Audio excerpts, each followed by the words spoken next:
आज से तकरीबन 269 साल पहले एक ऐसा भी वक्त था जब दुनिया के नक्शे पर एक ही नाम की गूंज थी। वो नाम था हिंदुस्तान, जिसे लोग सोने की चिड़िया कहते थे।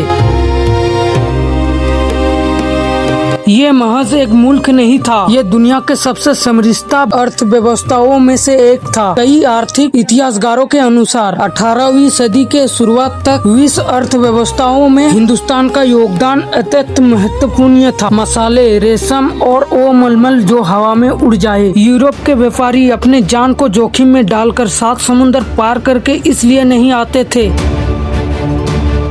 कि वो हिंदुस्तानी थे, बल्कि इसलिए क्योंकि वो हिंदुस्तान की समृद्धि की मोहताज थे।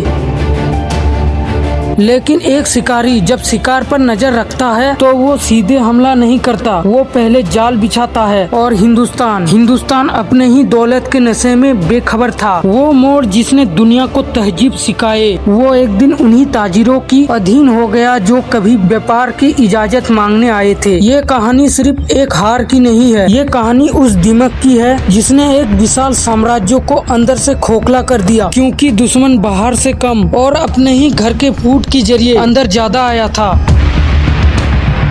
साल 1600 लंदन में एक कंपनी बनी जिसका नाम था ईस्ट इंडिया कंपनी। उसका मकसद था व्यापार, लेकिन आने वाले वर्षों में उसकी प्रभाव का दायरा व्यापार से कहीं आगे बढ़ने वाला था। 1608 में जब अंग्रेज सूरत के बंदरगाह पर उतरे तो मुगल दरबार को लगा, ये मुट्ठी भर व्यापारी हमारा क्या ही बिगाड़ लेगा। क्या गजब का अर्थविश्वास था उस दौर के शासकों का। वो ये समझ नहीं पाए कि व्यापारिक रियायतें यदि नियंत्रण के बिना दिया जाए तो भविष्य में राजनीतिक प्रभाव का माध्यम बन सकती है। जो लोग व्यापार की इजाजत मांगने आए थे वो धीरे धीरे सत्ता की चौखट लांघते लगे। और फिर साल 1757 क्लासिक का मैदान, नवाब सिराजदौला की सेना में हाथी की गर्जनाके थी, तोपों की शोर थी, लेकिन एक चीज की अकाल थी और वो थी एकजुट। इतिहास गवाह है, जंग मैदानों में कम और महल के बंद कमरे में ज्यादा हारे जाते हैं।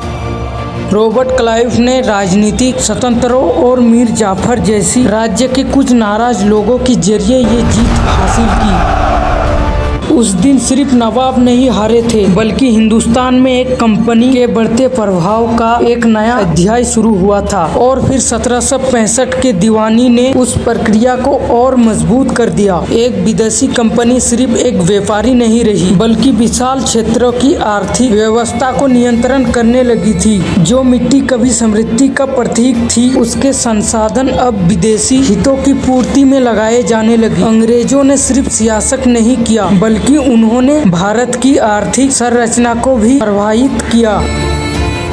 ब्रिटिश अपरवर्ती नीतियों ने भारत की हर चीज और कपड़ा उपयोग की कमर तोड़ दी। ढाका की वही मलमल जिसे कभी दुनिया के राजघराने में गर्व से पहनते थे, धीरे धीरे इतिहास के पन्नों में सिमटने लगी। जो मुल्क दुनिया का कपड़ा घर था, वो विदेशी उपयोगों के लिए कच्चे माल का स्रोत बनता चला गया। ये सिर्फ व्यापार का परिवर्तन नहीं था, बल्कि आर्थिक संतुलन में एक गहरा बदलाव था। अनेक कारीगरों और पारंपरिक व्यवसायों को कठिन परिस्थितियों का सामना करना पड़ा। और फिर 1857 में बरसों का असंतोष जब फूटा तो मेरठ से लेकर झांसी तक आग फैल गई। रानी लक्ष्मीबाई का शौर्य, तात्या टोपी की रणनीति और बहादुर शाह जफर की बेबसी, ये सब उस दौर की पहचान बन गए। कुछ इतिहासकार इसे सिपाही विद्रोह कहते हैं, तो कुछ इसे भारत के प्रथम स्वतंत्रता संग्राम के रूप में देखते हैं। लेकिन इसमें कोई संदेह नहीं कि इसने ब्रिटिश सियासत को झिंझोड़ कर रख दिया। भले ही ये संघर्ष सफल नहीं हुआ, लेकिन इसने अंग्रेजों को एहसास करा दिया कि हिंदुस्तान को हमेशा के लिए दबाकर रखना आसान नहीं होगा। और 1858 में ईस्ट इंडिया कंपनी का सियासत समाप्त हो गया और भारत का प्रशासन सीधे ब्रिटिश ग्राउंड के अधीन चला गया। लेकिन 1857 के बाद संघर्ष समाप्त नहीं हुआ, वो नए रूपों में जारी रहा। कहीं कलम से विरोध हुआ, तो कहीं आंदोलनों से, तो कहीं क्रांतिकारियों ने अपने प्राण निछावर कर दिए। महात्मा गांधी के नेतृत्व में असहयोग आंदोलन, नमक सत्याग्रह, भारत छोड़ो आंदोलन ने लाखों भारतीयों को एकजुट किया। दूसरी ओर भगत सिंह, इनकलाब जिंदाबाद। चंद्रशेखर आजाद और अनेक क्रांतिकारियों ने आजादी की खातिर उन्होंने अपने प्राणों तक का बलिदान दे दिया। नेताजी सुभाष चंद्र बोस और आजाद हिंद फौज ने भी अंग्रेजी शासकों को चुनौती दी, लेकिन अब वक्त बदल चुका था। द्वितीय विश्व युद्धों ने ब्रिटेन को आर्थिक और राजनीतिक रूप कमजोर कर दिया था। वहीं भारत में आजादी की मांग पहले से कई ज्यादा बुलंद हो चुकी थी।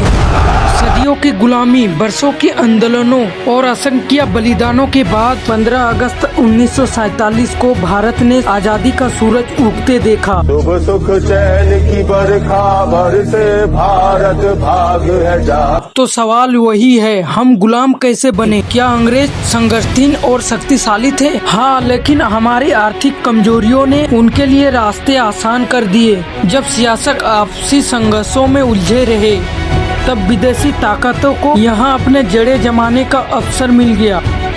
आज जब 2026 में हम खड़े होकर पीछे मुड़कर देखते हैं तो इतिहास हमें आईना दिखाता है। दौलत हमें सोने की चिड़िया बना तो सकती है, लेकिन हमें मजबूत हमारी एकता और दूरदर्शिता बनाती है। सोने की चिड़िया का पिंजरा उस दिन नहीं टूटा था जब अंग्रेज आए थे, वह उस दिन टूटना शुरू हुआ था जब हमने आंतरिक एकता को दांव पर लगा दिया था। याद रखिए, इतिहास दोहराया नहीं जाता बल्कि उससे सीखा जाता है, ताकि भविष्य में कोई भी शक्ति हमारी कमजोरी का लाभ ना उठा सके, क्योंकि भविष्य उन्हीं का होता है जो अपने अतीत की गलतियों को याद रखता है। तो हाँ, सब्सक्राइब। मिलते हैं अगले वीडियो में, तब तक के लिए बाय।